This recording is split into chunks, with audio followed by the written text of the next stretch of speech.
పెద్ద మొదలు పెట్టాడు. పారడైజ్ ఎక్కడ? స్టార్ సినిమాలు ఈ మధ్య మొదలు పెట్టే టైంలోనే రిలీజ్ డేట్ ని కూడా ఫిక్స్ చేసుకుంటున్నాయి. అఫ్ కోర్స్ అలా చెప్పిన డేట్ కి ఎన్ని సినిమాలు వస్తున్నాయి అన్నది చెప్పడం కష్టం అవుతుంది. కానీ కొన్ని సినిమాలు రిలీజ్ టార్గెట్ తో ఖచ్చితమైన స్కెడ్యూల్స్ వేసుకుని వస్తున్నాయి.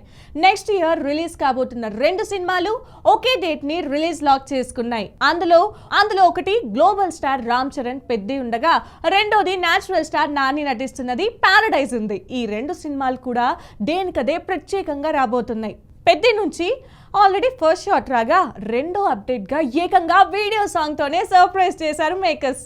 ఈ సినిమాను 2026 మార్చ్ 28న రిలీజ్ లాక్ చేశారు. అయితే అదే డేట్ న రిలీజ్ ఫిక్స్ చేసుకున్న నాని ది పారడైజ్ నుంచి మాత్రం ఇంకా అప్డేట్సే రాలేదు. ది పారడైజ్ అనౌన్స్మెంట్ తోనే ఒక స్టేట్మెంట్ రిలీజ్ చేశారు. ది పారడైజ్ కి సంబంధించిన అప్డేట్స్ కూడా ఒకదాని తర్వాత ఒకటి ఇస్తేనే బాగుంటుందని అనుకుంటున్నారు. మరి అదెలా చేస్తారన్నది చూడాలి.